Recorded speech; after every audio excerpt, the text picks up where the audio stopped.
Bonjour à tous. Donc aujourd'hui, nous sommes donc à la mosquée de Paris. Je suis avec Salah. Il s'avère que nous allons pouvoir parler. Je me mets là, pardonnez-moi. Nous allons pouvoir parler donc de Sizia Ziké, et en tout cas du père de Sizia qui était musulman sunnite. J'ai déjà commencé plus ou moins l'entretien et je continue. Donc voilà ce qu'il en est. Mon objectif est de savoir, comment dire, de trouver tous les éléments possibles et imaginables qui vont me permettre de comprendre comment il s'est construit. Si tu veux, aujourd'hui, j'en suis arrivé au niveau de comprendre que, de par le fait que le père était légionnaire, de par le fait que le père était albanais et musulman sunnite, de par le fait que en Albanie, pardonne-moi, les Ottomans sont arrivés en Albanie. Et comme les Ottomans sont arrivés en Albanie, ils ont propagé l'islam en Albanie. Et comme les Ottomans avaient des visées expansionnistes, il leur fallait des gens capables, des gens volontaires. Il faut savoir que le père est né dans la ville de Vlora, et les gens de Vlora sont des gens considérés comme étant très très guerriers. Et moi, ce que je veux comprendre, c'est quand on a une nature, si je puis dire, impulsive, guerrière, parce que comme l'homme était... Il faut savoir que le père légionnaire a participé de mémoire à la guerre de Tobrouk, et il est allé dans différents endroits. Moi, ce que je comprends par rapport à son choix pour le Maroc, c'est que le Maroc pratique le sunnisme, déjà d'une. De deux, le Maroc a été agencé par le maréchal Lyotet, donc un militaire qui fait que cette espèce de filiation entre les Ottomans, entre la Légion, entre le maréchal Lyotet et le Maroc qui est sunnisme, tout ça a l'air de se tenir. Ça a l'air d'être rien, mais pour moi, ce sont des indications qui démontrent qu'il y avait un déterminisme chez le père à y aller.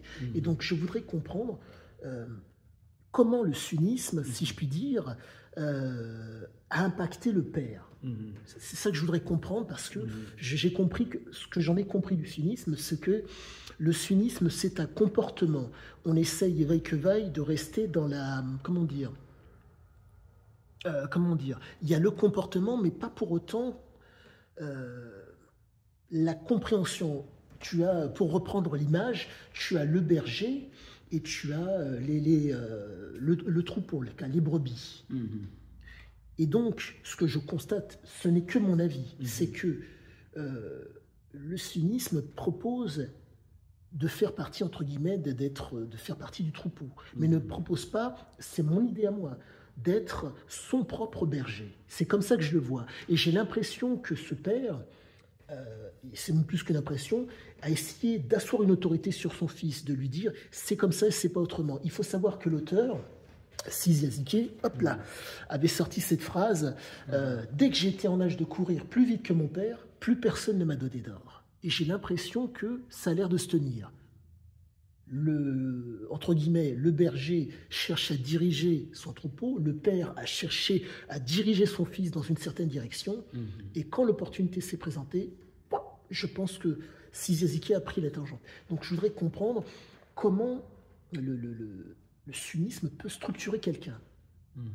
Voilà, je te donne beaucoup d'éléments, j'espère que je ne te perds pas en tout cas. Eh bien, il faut, je te remercie pour déjà pour ta recherche et de m'avoir, je ne sais pas, interrogé sur ce sujet, mais c'est que j'aimerais préciser que le sunnisme est devenu doctrine n'est pas vraiment quelque chose qui est lié à l'islam. D'accord. Parce que le sunnisme, c'est une doctrine. Je peux dire même de l'impérialisme musulman. D'accord. Il faut faire attention avec ce mot-là. Parce que ceux qui se disaient sunnites, ils ont malmené les Noirs. D'accord. De plusieurs manières, mais dans la communauté, on cherche à ne pas ouvrir ces pages-là parce que ça fait trop mal, c'est choquant. D'accord. Voilà. Ils étaient les premiers négriers, voilà. D'accord. Les Ottomans. Les pachas possédaient des esclaves noirs. Il faudra dans ce cas aussi, ça c'est une piste, lire l'ancêtre noir de Pouchkine. Ok. qui n'était autre que Abraham Hannibal. Mais le nom Abraham Hannibal, ce n'est pas un nom qu'il a eu ici. De son village natal en Afrique centrale, il était déjà Abraham. D'accord. C'est-à-dire de racines hébraïques. Ok. Voilà. C'était un hébreu. D'accord. Vous voyez, dont on ne parle pas assez. Les hébreux sont passés blancs sionistes, convertis et qui ont inventé la doctrine sociale qu'on appelle judaïsme ou religion. D'accord. Je parle des Israélites. Mhm. Parce que je ne comprends pas que Moïse a été blanchi. Enfin, on a blanchi Moïse. D'accord. C'est ça le vrai problème. Maintenant, on revient à la culture ottomane. Ils ont inventé leur culture, le sunnisme, mais ça ne date pas d'eux. Ça a commencé depuis les Abbassides. Les Abbassides, ils ont fait la même chose. Parce que en islam, il n'y a de roi que Allah, le Créateur. Il n'y a de prince que celui qui suit, qui a un comportement irréprochable. Ok. Parce que être sunnite, ça veut dire être dans le droit chemin. Mais jusqu'ici, l'histoire nous raconte des chiites, mais c'est des propagandistes.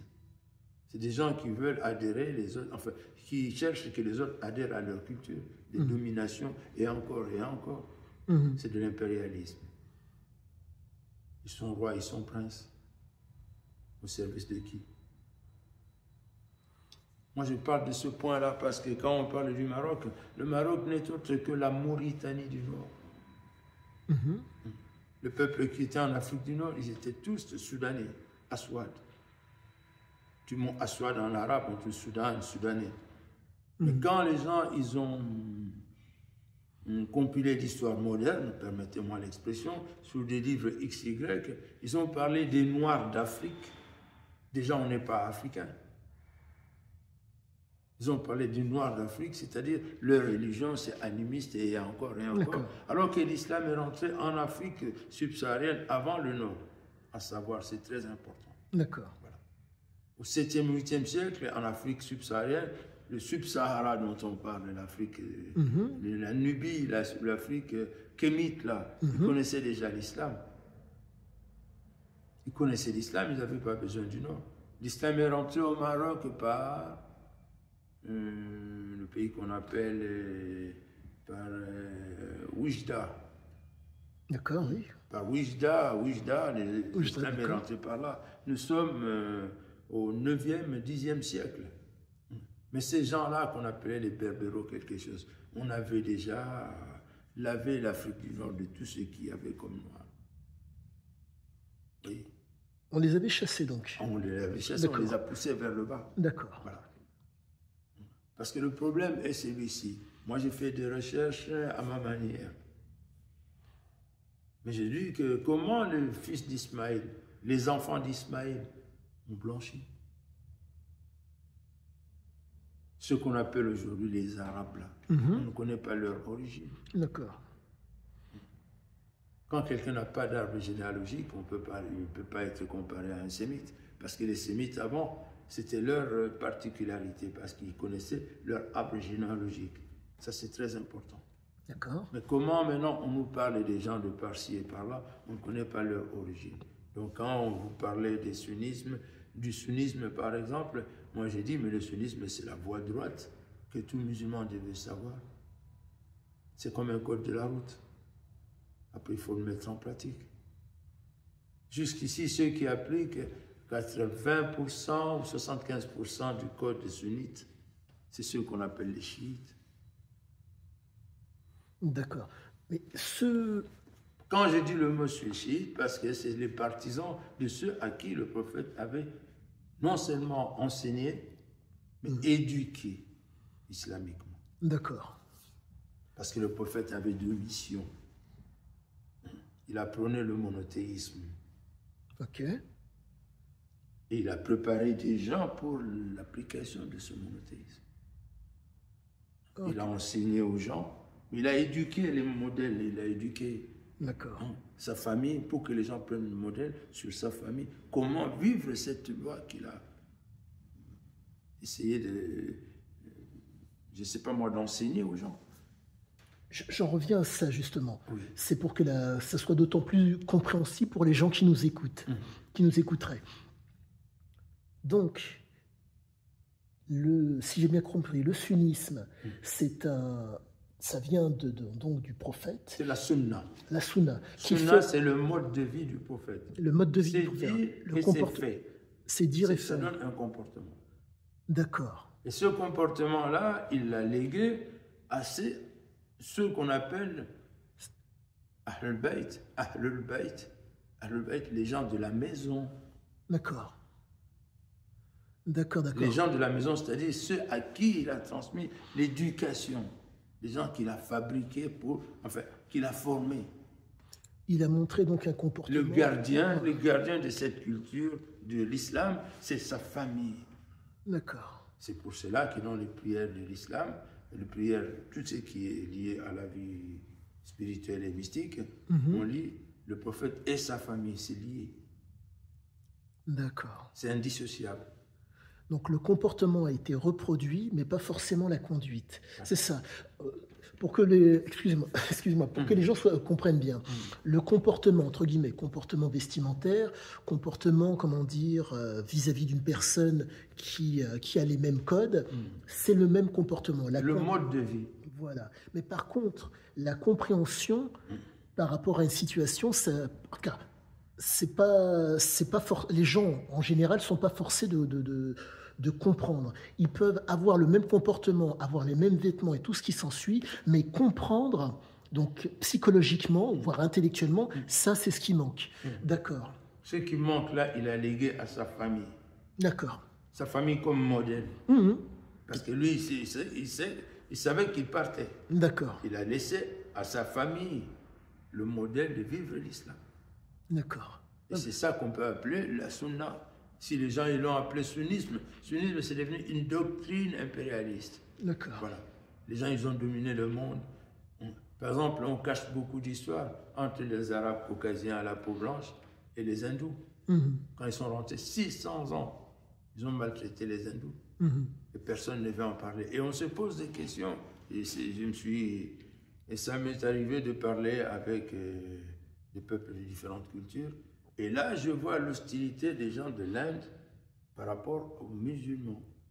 J'ai voulu en savoir plus et j'ai compris qu'est-ce que ça voulait dire. Et ils m'ont expliqué que non, c'est resté comme des séquelles. Un déterminisme qui a perduré, d'accord. C'est-à-dire que ces gens-là, ils disent que non, ils ont maltraité. Mais moi, je dis, mais non, c'est pas vrai. Parce qu'en Inde, il y a beaucoup de musulmans. Il dit, oui, mais certains, ils ont convaincu par le comportement. Mais il y a d'autres, c'était le massacre. D'accord. Ça a duré presque 600 ans, 6 siècles. D'accord. Voilà. Donc les descendants des Gengis Khan, c'est eux qui ont imposé l'islam chez les hindous. Et c'était pas facile, c'était dur. C'est pour cela que ça a créé une forme d'hostilité. Maintenant, je reviens, puisqu'on parle de ça, ces peuples-là qui sont venus d'Albanie et qui sont en Albanie, ils venaient de quelque part. Parce que l'Empire ottoman prenait des gens par-ci et par-là et puis permettait pour régner. Mais l'Empire ottoman a duré longtemps. L'Empire ottoman a traité avec beaucoup de peuples, mais ils n'étaient pas très sages, les Ottomans. C'était presque des envahisseurs. Alors on ne sait pas ceux qui agissaient, est-ce qu'ils étaient croyants ou ils étaient seulement des musulmans. C'est la question qu'il faut se poser. D'accord. Parce que nous, les Noirs, on a payé un lot de tribut là-dedans. Ils nous ont esclavagisés, si je peux utiliser le mot. C'est eux qui ont appris aux Européens à vendre les Noirs. Ce sont les pachas de l'Empire ottoman. Pourquoi cache-t-on ça? C'est très important. Parce que, mon frère, j'ai commencé à raisonner à un moment, moi qui n'avais pas de parents musulmans. J'étais né dans une famille très catholique, carrée. Mais arrivé à un moment, j'ai eu une crise de foi. Ma crise de foi, F-O-I. Alors, j'ai eu cette crise de foi parce que autour de moi, je ne comprenais pas. On était des jeunes enfants orphelins et j'ai vu la famille de mon père, des gens qui aimaient très bien la religion, prendre les biens des orphelins. Et je n'avais jamais vu un livre qui protégeait les orphelins. Mm. Et c'est durant mes 12 et 13e années de ma vie que j'ai vu quelqu'un qui me confirmait que oui, il y avait autre chose et tu pouvais être... C'est là où j'ai découvert l'islam. D'accord. On ne m'a pas prêché, non. Je voulais quelque chose qui me rendrait utile dans le monde. D'accord. Sans intérêt. Et j'ai trouvé l'islam qui défendait la veuve et l'orphelin. Et c'est là où je me suis dit, voilà ma vraie religion, c'est celle-là.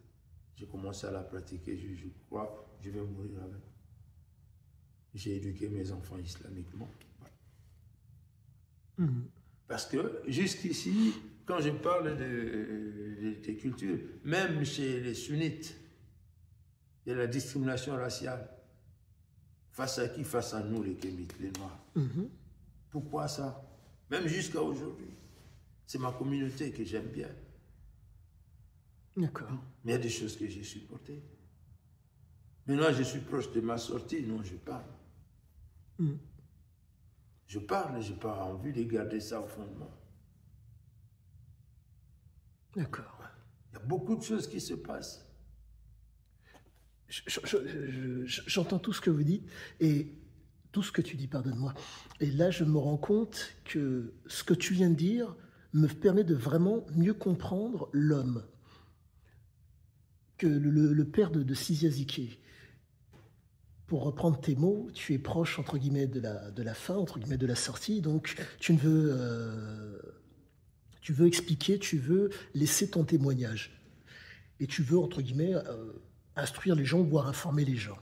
Et je constate que le comportement de cet homme, au Maroc, est assez similaire. Il faut savoir que ses ancêtres, au père de Sizia, donc, étaient des guerriers. Le grand-père était guerrier, le père était guerrier, lui-même était guerrier, enfin, le père était guerrier et le grand-père était guerrier. Ce qui fait que, si je comprends bien, le sunnisme, entre guillemets, dans le cas du père, je ne pense pas que c'est plus d'influence que ça, parce que bon, c'était un être guerrier volontaire, mais je pense que ça a été extrêmement structurant. Parce qu'il y a eu une espèce de voie, de direction qui a été donnée. Pour reprendre une phrase que tu as très souvent entendue, c'est comme ça, c'est pas autrement. Eh bien, il était au service d'eux. Voilà. Il a donné sa force, il s'est engagé au service d'un pouvoir, d'un régime politique ou sociopolitique, je ne sais pas comment ça se passait dans son temps. Il s'est donné, il a utilisé sa force, pas pour Dieu. Il a utilisé sa force par rapport à c'était son gagne-pain. S'il était guerrier. Or, le musulman, je ne peux pas être guerrier contre qui?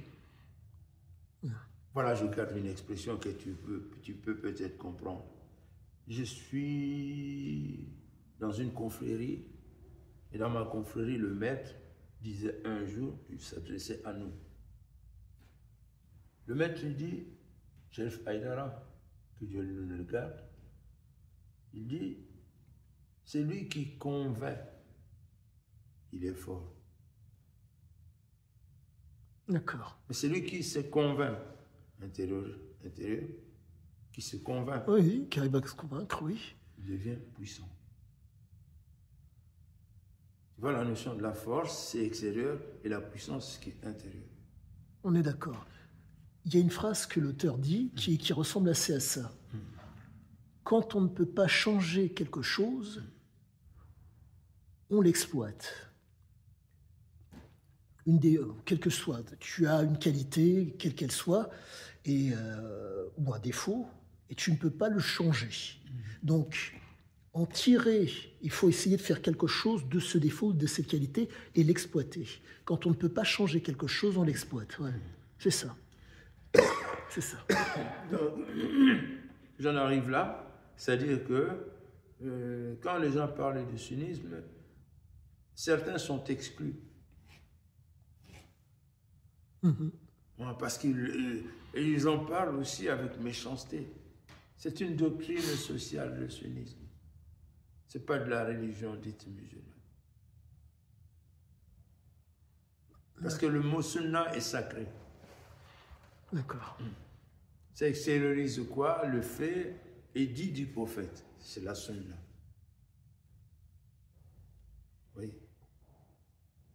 Et quand on commence à regarder l'histoire des peuples de l'islam, eh bien, tout le monde n'a pas suivi la sunna comme il fallait. Formidable. Formidable de chez formidable. Monsieur Bonjour. Formidable. Qui était tellement dur, et on parle des sunnas, des sunnites, tout ça c'est un faux problème. Ce sont des pseudo-intellos qui ont inventé ces mots-là. Voilà. Pour dérouter les gens qui étaient dans la bonne voie. D'accord. Dans la tradition de l'islam, le mode de vie, il y a deux choses. Cultiver la modestie et la discrétion. Même moi qui te parle, je ne sais pas qu'est-ce que c'est. Parce que je cherche c'est quoi la modestie et c'est quoi la discrétion. D'accord. Ouais, c'est pour atteindre le but. Sur Terre, nous avons un but. D'accord. Tout le monde peut jouir de l'existence, et oui, mais va visiter les cimetières. Tu vas comprendre que l'être humain, c'est pas grand-chose. Il y a la composition, Dieu sait pourquoi.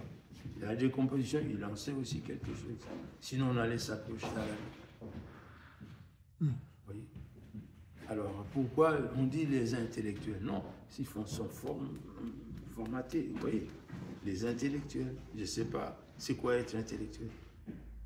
D'accord. Là, ouais. Il faut dire vrai, les choses qu'on comprend.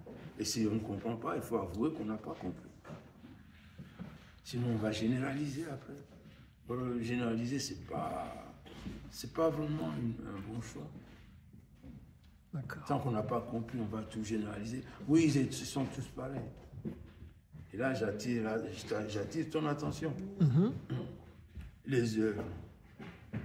Quand tu parles mal français comme nous autres et qui avons plusieurs langues en nous, on nous dit « Ah, tu n'es pas assez intelligent ». Tu crois à ça? Personnellement, ça, c'est les francophones. Oui. Je suis de l'Afrique francophone. Oui. Quand on ne parle pas bien français, on est déclassé. Les gens pensent « Ah non, il n'est pas assez intelligent ». Mettons que j'en reviens, excuse-moi, constamment à l'auteur, mais cet homme, si tu veux, maîtrisait à peu de choses près 5 à 6 langues. Oui. Donc, si tu veux... on peut s'exprimer dans une autre langue. Oui. Mais moi, je parle du francophone.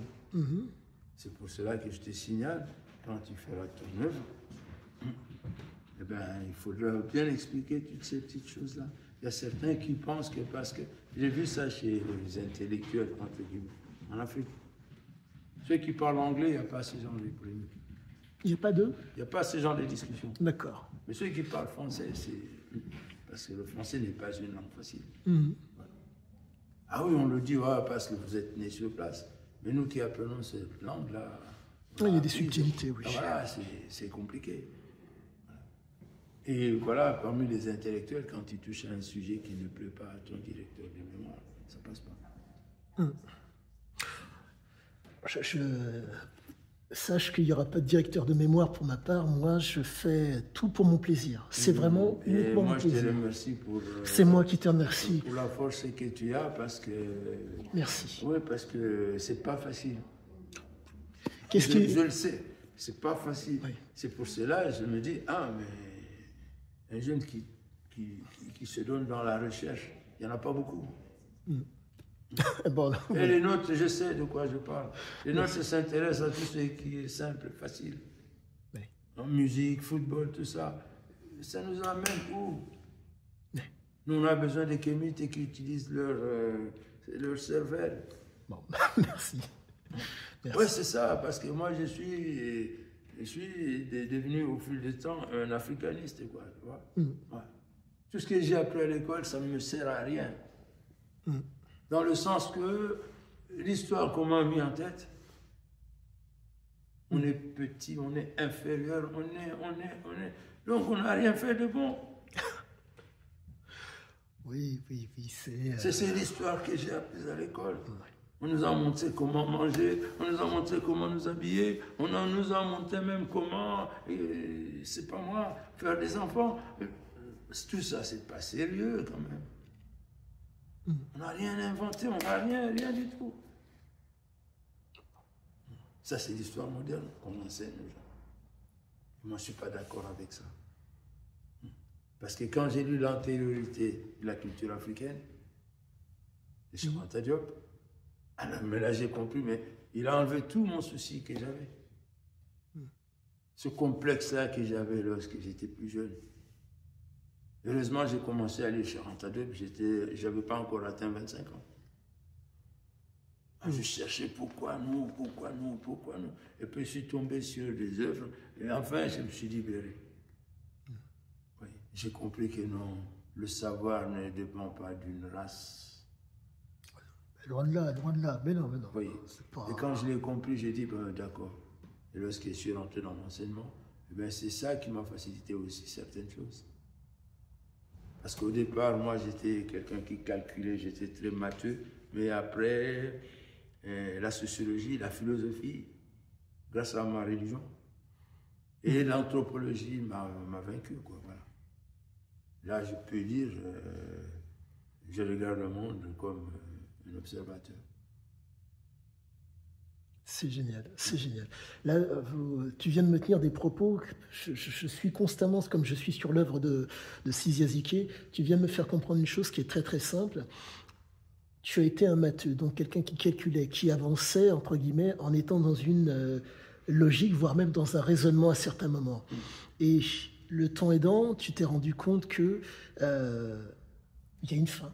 Et donc, le calcul ne sert à rien, il faut juste faire en sorte que le chemin soit... Est-ce que j'avais oublié l'être humain? Soit le mieux, entre guillemets, soit le plus adéquat pour toi. Ouais. Et là, ça ressemble exactement à l'auteur, parce que j'en reviens au Maroc, les événements du Maroc, de 49 à 56, c'est son enfance au Maroc. Il y a les événements au Maroc, il voit les troubles, et résultat, il voit son père qui défend la famille, arme à la main, et résultat, ils doivent partir, donc en 56, ils se retrouvent en France, ce qui fait que le père qui faisait tout au carré, voulait que tout soit correct, n'a pas pu faire plus que ça par rapport aux événements qui l'environnaient. Et chercher, vaille que vaille, à contrôler ne sert à rien. Il faut juste faire en sorte que en tout cas, c'est comme ça que je vois l'auteur. Il faut faire en sorte que le chemin soit le plus adéquat pour soi. Et tu es en train de m'expliquer simplement que tu as trouvé le moyen de faire en sorte que le chemin pour toi soit le plus adéquat. Malgré, tu es parti avec une base de calcul et de raisonnement, mais tu as laissé de côté le calcul pour être plus dans le raisonnement que dans le calcul. C'est ça. Parce que c'est ces deux choses-là, en tant que vivant, comme tous les autres, je me suis dit, mais pourquoi je dois toujours attendre quelque chose des autres? Attendre, après on a déception. Alors je me suis dit, un jour, moi je dis non, je dois commencer à chercher, tailler mon chemin pour pouvoir comprendre le monde autrement.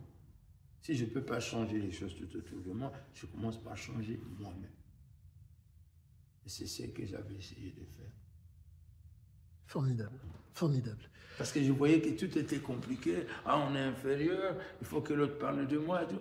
J'ai compris. Après, je me suis dit, bon, j'étais toujours en train de lire la presse. Après, j'ai acheté Le Monde, j'ai acheté tout ce qui est Libération et tout et tout. Et à un certain moment, j'ai compris que j'étais aliéné. En dehors des journaux et des radios, je ne pouvais pas comprendre autre chose. Je me suis fabriqué ma bibliothèque à moi tout seul. Au fil du temps. Et arrivé à l'Internet, alhamdulillah. Formidable, formidable. Et l'Internet m'a permis au moins de retrouver certaines choses que je ne pouvais pas avoir facilement. Oui, je rentre en contact avec les gens qui sont loin et ça m'a permis de m'ouvrir un peu. Formidable. Je reviens, excuse-moi encore une fois, là, ce que tu viens de dire est formidable. Pourquoi ? L'homme, l'aventure de cet homme date de 1985. Pas d'Internet. On doit aller chercher l'information pour savoir ce qu'il en est. Cet homme, tout au long de sa vie, a cherché était ce qu'on appelle un situationniste. La situation se présentait, il donnait le meilleur de lui-même par rapport à la situation. À l'époque, si je puis dire, par rapport aux propos que tu viens de me tenir, tu prenais les informations de gens qui, soi-disant, étaient allés s'informer. Grâce à Internet, aujourd'hui, tu ne choisis que ce que tu veux. Exactement.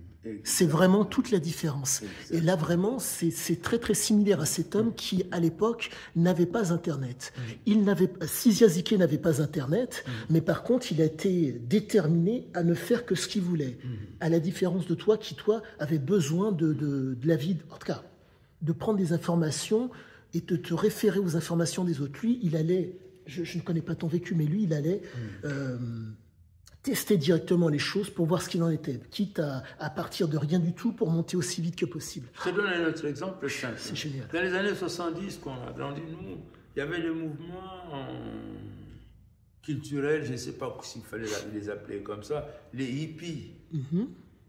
Alors, moi, j'étais enfant, je voyais les gens, les hippies, mais c'était quoi? Mais qu'est-ce qu'il y avait derrière? Or, c'était un désordre, c'était des paumés. Ouais, c'était des paumés, c'était des marginaux. Vous voyez, on les appelait hippies parce qu'ils voulaient changer le monde à leur image.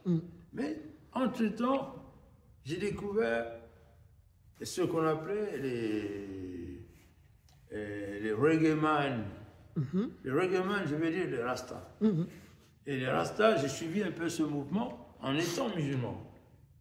J'ai rencontré les rastas des différentes cultures. Alors là, ils m'ont ouvert les yeux.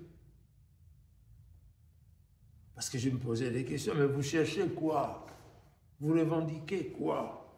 Ils m'ont fait comprendre qu'ils cherchaient leur vraie nature. Moi, avec ma vision de croyant, j'ai dit, ils ne sont pas fous. Tout le monde les qualifiait de fous parce qu'ils ne se coiffaient pas, parce qu'ils fumaient, je ne sais pas, la ganja, parce que tout le monde les qualifiait de fous, surtout les pseudo-chrétiens ici. Le milieu dans lequel on m'a élevé, c'est des gens bien, c'est la haute bourgeoisie, un peu les colons, vous voyez, c'était un peu de ça. Et aujourd'hui, nous sommes minoritaires. Donc, il y a des gens qui nous en veulent. Hein? On a eu la chance d'avoir des grands-parents qui étaient instruits, des parents qui étaient instruits, et nous, on a fait des bonnes écoles, entre parenthèses. Oui, on est une minorité.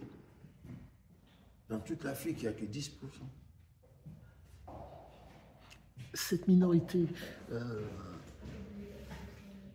elle est minoritaire en quoi? Parce qu'elle a accès à la culture? C'est-à-dire parce qu'ils étaient favorisés. D'accord. Hein, c'était les néocoloniaux. Voilà. D'accord. Je ne dis pas néocolonialisés. Voilà. D'accord. On est né dans une certaine bourgeoisie africaine. C'est-à-dire, on nous a élevés comme pour remplacer les anciens, tu vois, qui étaient en Afrique. Ok. Et ça, je ne l'avais pas compris. Il fallait que je sorte de mon Afrique pour découvrir qu'est-ce que c'est. Et c'est dans la culture musulmane que j'ai découvert que le monde est fait pour tout le monde. Tout le monde peut se débrouiller. Dans le milieu où on m'a élevé, on était très élitiste. D'accord. Il n'y a que les enfants des mêmes qui devenaient reproduction avocat, sociale, d'accord. Patron, médecin, toujours c'est le fils de quelqu'un qui deviendra quelqu'un. D'accord, la reproduction sociale. Exactement. D'accord. Et l'enfant d'un villageois, bon, je veux dire, pas villageois, mais... S'il n'avait pas un certain rang, s'il n'était pas, par exemple, fils de chef de village, il ne pouvait pas accéder. D'accord, d'accord. Voilà. Un système hiérarchique, voilà, d'accord. Ce système hiérarchique, mais on l'a trouvé aujourd'hui, ça fait défaut en Afrique. D'accord. C'est la source de tous les problèmes en Afrique. D'accord. Il y a des gens, ils veulent atteindre un niveau, mais ils n'arrivent pas. Ils doivent prendre les risques, pour traverser les déserts, les mers, et parfois ils meurent. Et tout ça, ça reste dans le cœur. Il y a des gens en Afrique pour avoir un passeport. Hein, c'est comme... c'est pas... une montre en or, c'est un passeport, un document simple. Et ceux qui ont la possibilité d'avoir le passeport, ils voyagent à tout moment, vous voyez. Il y a certains, ils ne peuvent pas voyager, ils viennent à pied. D'accord. Vous voyez, ça c'est un phénomène qui a fait qu'aujourd'hui j'ai compris. En vieillissant, j'ai compris. Et j'ai plus le même discours. Moi, l'élitisme, c'est dans le comportement. Voilà la conclusion. D'accord. Celui qui a bon comportement, il est beau. Celui qui peut s'adapter à toutes les situations, celui-là, il est fort et puissant. D'accord. Mais celui qui ne peut pas s'adapter à certaines situations, qui critique les autres, qui fait tout pour que les autres n'avancent pas. Moi, je parle de ça, en fait. J'ai compris ça grâce à ma façon de regarder le monde. Si le monde ne veut pas changer, on essaie de changer soi-même. Être son propre berger, d'accord. Être son propre berger, voilà, c'est ça. Parce que si le troupeau ne vous écoute plus, enfin ne vous suit plus, mais il faut savoir, c'est pas la fin de ta vie. C'est ça, c'est exactement ça. Là, vous êtes raccord, pardonne-moi, tu es raccord avec l'auteur. Être son propre berger. Exactement. La situation se présente, soit on se fait berger, soit, entre guillemets, on fait partie du troupeau. Et là, donc, pour ne pas faire partie du troupeau, il y a un exercice que l'islam propose, le djihad. D'accord. C'est là le vrai sens du mot djihad. D'accord. Combattre le mal qu'il y a en nous pour trouver sa vraie liberté. Voilà le mot djihad. D'accord. J'entends tout ce que vous dites, parce que là, quand tu me dis ça, je vois le père devant moi qui, entre guillemets, a la charge de sa famille et qui essaye, comment dire, de faire en sorte qu'il soit extrêmement présent, mais je comprends d'autant mieux. Alors, pour que j'en profite pour expliquer à monsieur ainsi qu'à vous qui m'écoutez, la raison pour laquelle, c'est comme ça que je le comprends aujourd'hui, le père agissait de la sorte, les fondements, entre guillemets, le déterminisme qui était en lui guerrier de par les ancêtres ottomans et de par la présence des Ottomans en Albanie et de par le déterminisme et son goût au combat, font que le père a cherché vaille que vaille à avancer en fonction de lui, en fonction de sa nature guerrière. Ce qui fait que quand il est arrivé au Maroc, endroit entre guillemets agencé par le maréchal Lyotet, fait il a trouvé quelque chose d'adéquat. En plus, les Marocains étant sunnites, il a trouvé quelque chose où pouvoir mettre son comportement. Ce qui fait qu'il a essayé d'être extrêmement proche de sa famille et de diriger au mieux sa famille. Mais le hic, si je puis dire le hic, c'est qu'il a transmis des gènes à son fils qui font que le fils était d'autant plus guerrier. Rappelez-vous aussi la mère qui est d'origine grecque. Les origines grecques de la mère ont aussi cette influence sur Sisiazike parce que, voyez-vous, la mère avait énormément de pressentiments. Comme elle avait énormément voyagé, elle percevait énormément de choses. Elle avait des pressentiments. Elle a pu voir les comportements différents dans différents pays, ce qui fait qu'elle voyait les choses avant les autres. Et donc, ce père guerrier et cette mère avec ses pressentiments ont permis aux gènes, si je puis dire, à ces gènes de s'exprimer chez Sisiazike. Ceci explique cela. Tout se tient. Tout se tient. Merci. Tu me confortes. Je n'ai pas l'homme sous les yeux, je ne connais pas le père, je ne connais pas la mère, mais tes propos me confortent dans mes recherches. Une question que j'allais poser à propos. En quittant son Albanie natale pour aller au Maroc, est-ce que c'était lié à un contrat? Là, il est parti pour chercher la vie comme tout le monde.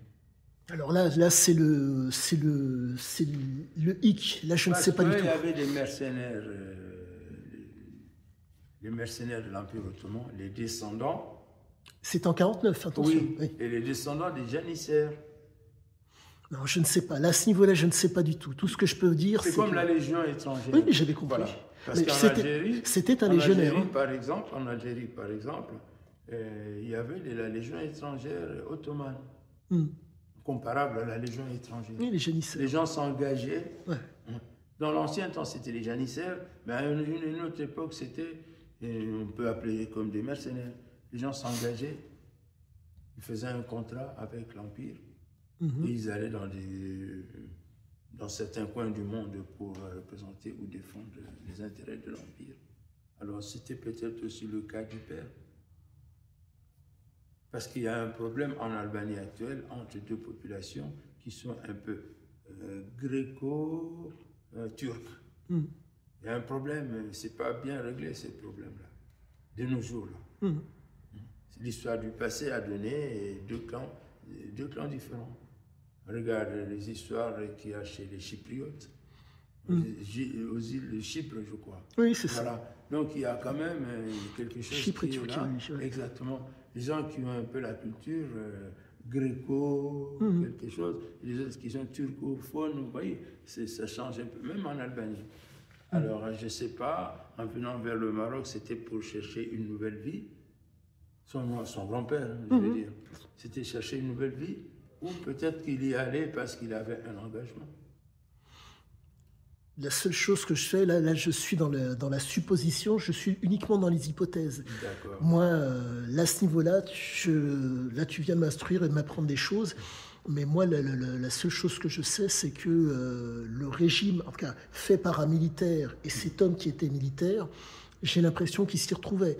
J'essaie de faire des correspondances, qui ne sont pas forcément des preuves, mais cadre militaire, donc direction militaire marocaine à l'époque, le père un militaire, le sunnisme. C'est tout ce que j'ai, entre guillemets, là, comme élément qui me permettent de dire qu'il se dirigeait en fonction, comment dire, de choses qu'il connaissait déjà plus ou moins, le père.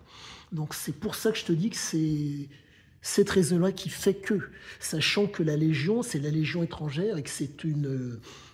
Les Français à l'époque avaient cette réputation, si je puis dire, d'être des bons guerriers, d'être des bons gestionnaires, voire même des créatifs. Il faut savoir que le maréchal Lyotet a fait en sorte de ne pas algérianiser le Maroc. Donc, quand on connaissait la réputation Lyotet, de par les différents champs de bataille sur lesquels il est allé, je pense que c'est l'une des raisons qui a poussé le père à vouloir aller au Maroc. Mais tout ce que je dis n'est que supposition. Mais quand on est un militaire, généralement, on veut aller au-devant du combat et on veut sortir vivant. Donc on ne va pas aller avec un, si je puis dire, un fou furieux qui va vous emmener droit dans le mur. C'est comme ça que je le sens, c'est comme ça que je le comprends aujourd'hui. Peut-être que je me trompe, mais vu que le père, vu que le fils était un, comment dire, raisonnait énormément et que son père, à ses yeux, était un être valable, je pense ne pas me tromper. Je pense ne pas me tromper. En tout cas, si je pouvais être utile, bon, ça a été le cas. Ça a été le cas. Merci. Je vais vous donner un peu ma compréhension des choses. Merci. C'est que pour moi, pour conclure, je prends l'histoire telle qu'on nous l'a apprise. Mais c'est une science, l'histoire. L'histoire n'est pas la succession des événements. C'est une science. Si on la prend comme science, on va gratter plus loin pour comprendre pourquoi, pour ceci ou pour cela, ce qui s'est passé. Court, moyen, long terme. Voilà. Ouais. Mais maintenant, si on prend comme relation des événements, eh bien, on va prendre celui qui nous impressionne le plus. Ouais. Or, il pouvait être aussi nuisible. Prendre tous les éléments qui ont l'air d'être disparates pour en faire quelque chose. Entre guillemets, cette fameuse théorie du chaos. L'élément qui a l'air d'être anodin va avoir un effet sur l'ensemble. Mais c'est un élément qui, entre guillemets, permet la réaction. On est d'accord. On est d'accord. Non, je parlais aussi de ces sujets-là ce matin avec un jeune et qui me pose souvent des questions parce qu'il me voit qu'il y a des choses qui ne m'intéressent plus ou pas du tout.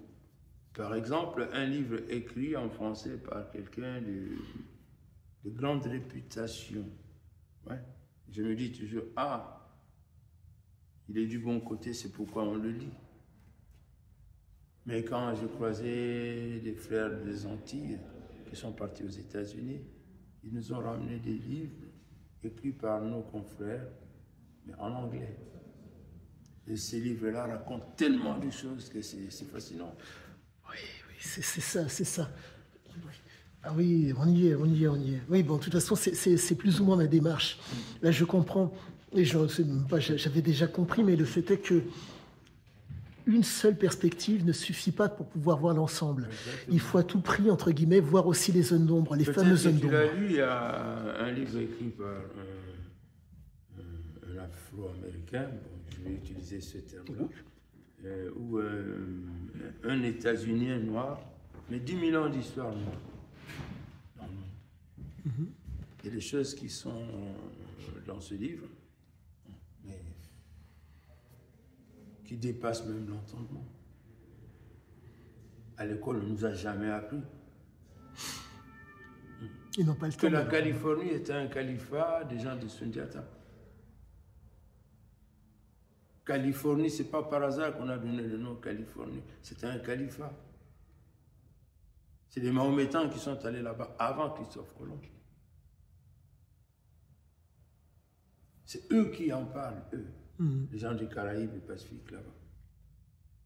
Oui, eux qui en parlent. Il y a encore la bonne littérature chez les Brésiliens. Qu'on ne peut pas lire en français, sauf si on autorise la traduction de certains livres. Formidable. Ils expliquent comment, à travers la musique, qu'est-ce que le peuple d'Afrique a apporté de l'autre côté. En parlant du jazz et du blues et de tout ça. Avant, j'étais aveugle, quoi, je ne comprenais pas. Et grâce à Internet, il y a eu l'Internet et c'était la seule façon. J'ai dit, African Postman. Ouais. Partout où je vais, je vois un Afro, un Soudanais. Je me dis, mais il y a une histoire. Il y avait tout un groupe de samouraïs noirs, dont on ne nous a jamais dit en français, que j'ai découvert, des samouraïs. Yusuke, oui. L'histoire de Yusuke. Oui, il y a une histoire. Lui, il a vécu. Et derrière lui, il y en a eu. Il y a tellement de choses, mais pourquoi? Et dans la dynastie des Ming. On est en train de partir un petit peu de partout, mais c'est génial. C'est génial. Ça, c'est pour te dire que non, moi, j'étais focalisé sur l'histoire qu'on nous a enseignée à l'école. Bon, là, je me disais, Christophe Colomb, voilà. Je ne savais pas que Marcos Garvey avait découvert les choses à son époque. Il a poussé les gens à la révolte. Mais il était tout posé, tout calme. Dont on ne parle pas assez. L'histoire de George Washington. Oui. Il y a toutes ces choses-là, je ne savais pas, mon frère, je ne savais pas. Aujourd'hui, je sais. Et de mon temps, j'ai vu quelqu'un qui a dévoilé les choses avec une force terrible. Malheureusement, on l'a empoisonné, il est mort. Kalala Omotunde. Je n'ai pas eu la chance de le voir en face et discuter avec lui. Mais son combat, je le respecte. Il n'a pas touché les armes et tout ça méchamment, non. C'est avec la plume. Et là, vraiment, c'est-à-dire que voilà un combat. Mais il n'est pas le seul. Il y a d'autres qui ont peur. Voilà. Si ça peut être votre cas, allez-y, parce que nous, on est fatigués. Merci, merci, merci, merci. Alors, moi, je te souhaite du succès. Je te souhaite beaucoup de succès, Inch'Allah. Merci, merci. Inch'Allah favorise vraiment les choses que tu fais. Que tu cherches et que tu le prends parce que la plupart des gens que j'ai vus, je parle de nous, d'accord? Ils parlent des choses... Oui, c'est léger. Oui, on sait jouer la musique et après. Oui, c'est léger. On est fort dans le sport et après. C'est léger. Merci, merci, merci. On est des peintres naturellement et après. Je pense qu'on va clôturer l'entretien. Merci beaucoup. Merci pour le temps que tu m'as consacré. Merci beaucoup. Merci beaucoup. Ça a été le cas. De m'avoir ouvert un peu la tête. Merci. Je sais que tu iras loin avec ça, Inch'Allah. Merci. Vraiment, je sais que c'est pas facile, mais déjà avoir ce courage-là, c'est beaucoup. Merci. Que dire? Nous allons couper court. Juste une dernière petite chose. Merci encore. Je coupe. Hop là.